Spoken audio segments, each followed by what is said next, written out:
Well, it finally happened. After 6 years, I finally went back to Disney World. I was posting shorts the entire trip, and that amassed 22,000 views, which is mind blowing for a tiny channel like this. I can't thank you all enough for your support over the last week, but let's get down to brass tacks. Was it good? Was it bad? Is it still worth going? We'll cover all that and more. The first major changes I'll touch on are the changes made to Epcot, specifically the entrance into Future World. Taking out those giant tombstone things and making it more open, I think was a great choice. It feels more comfortable and aesthetically feels like you're taking a stroll through a park. The League of Legacy monoliths were nice for guests who wanted to have their words and likenesses year-round in the park, but the novelty wore off pretty fast and became an eyesore as time went on. So that's a point in favor of current Epcot. As we head inside the park, we'll notice that mouse gears, interventions, and the electric umbrella have all been replaced. In their place is a semi-connected connections shop and cafe. Personally, I think it's a little plain. I don't think anything about those changes were offensive, albeit a little bit boring. There was something about walking into Mouse Gear's gift shop with its oversized lettering and colorful interior. The Connections shop feels a little soulless walking through the neon aisles that would be more in place at a mall. The food, however, at the Connections Cafe was really good and light years better than the electric umbrella. Which brings us to probably the most controversial change was getting rid of the Fountain of Nations in favor of the sitting area in what we now know as World Celebration. Adding in all of those benches as well as a stage for live music while taking out a huge fan favorite fountain I think is a mixed bag.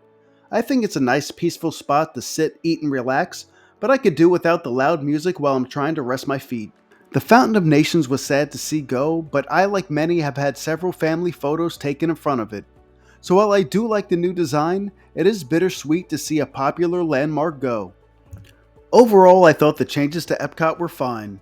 I would say the gripes that I have are just nitpicky, but overall I say it added to the experience rather than taking away from it. But now let's pivot over to the rides. There were 7 in total that were new to me that I had to make sure I went on no matter what the wait time said. Some attractions I can't get too in depth on, since there will be videos coming out about them in the near future. First, I'll talk about Rise of the Resistance in Hollywood Studios. I'll start by saying if you're a Star Wars fan, you need to get on this ride ASAP.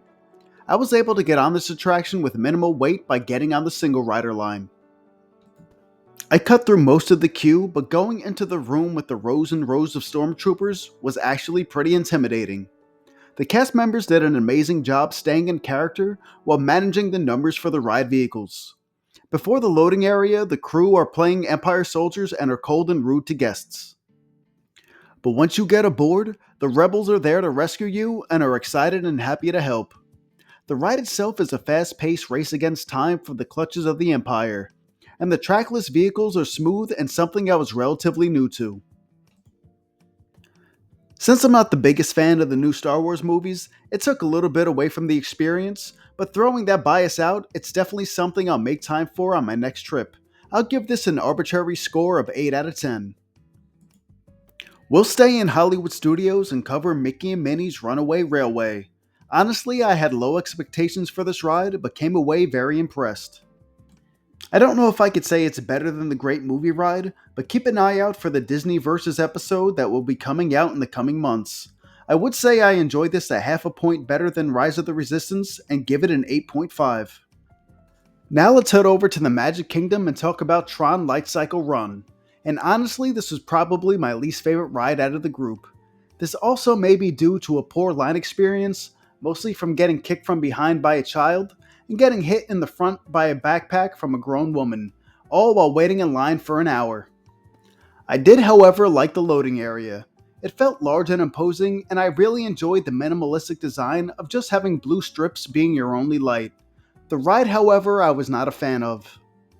To ride your light bikes, you have to be bent over in an uncomfortable position, which really isn't my idea of fun. The minimalistic approach didn't really work for the actual ride, so I can't go above a 5 and probably won't be on this ride anytime soon. But now let's talk about a roller coaster I actually did like. Probably not the best idea to wait for Guardians of the Galaxy Cosmic Rewind on a Saturday, but I waited 95 minutes. Honestly, it wasn't really terrible, and I probably should have waited for later on in the week. The queue itself is fun and quirky and full of Easter eggs for Guardians fans. The coaster was smooth, and listening to Star-Lord's playlist made it even more enjoyable. I'll give it a solid 7.5, and maybe it'll be a little bit higher if my feet weren't killing me from the wait. Let's head back to Epcot and make our way over to the France Pavilion for Remy's Ratatouille Adventure. It took me 3 attempts to get on this ride because it always seemed to break down once I got to the end of the queue. But once I finally was able to load, I was treated to a cute and fun experience. Another trackless attraction which made you feel like you were gliding from scene to scene. I got there just as they phased out the 3D parts for regular 2D, and I think I prefer it that way. I thoroughly enjoyed my experience in France and will give it a score of 7 out of 10.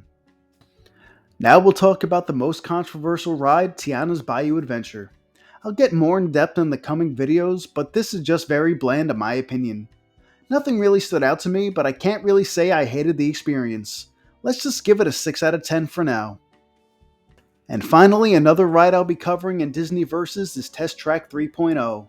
This by far was my favorite out of all the new attractions, and if you watch my channel for any length of time, you know I'm a sucker for callbacks to old Epcot. Test Track knew exactly how to pander to me. I won't say too much further, but know that it gets a 9.5 out of me. All in all, this was a great trip, and I feel the changes Disney made over the last 6 years range from inoffensive to amazing. As someone who isn't really a fan of change, I came away very impressed and found myself looking up dates for my next trip. But that'll do it for this episode, so make sure you drop a like if you enjoyed this, subscribe if I earned it, and thank you for watching.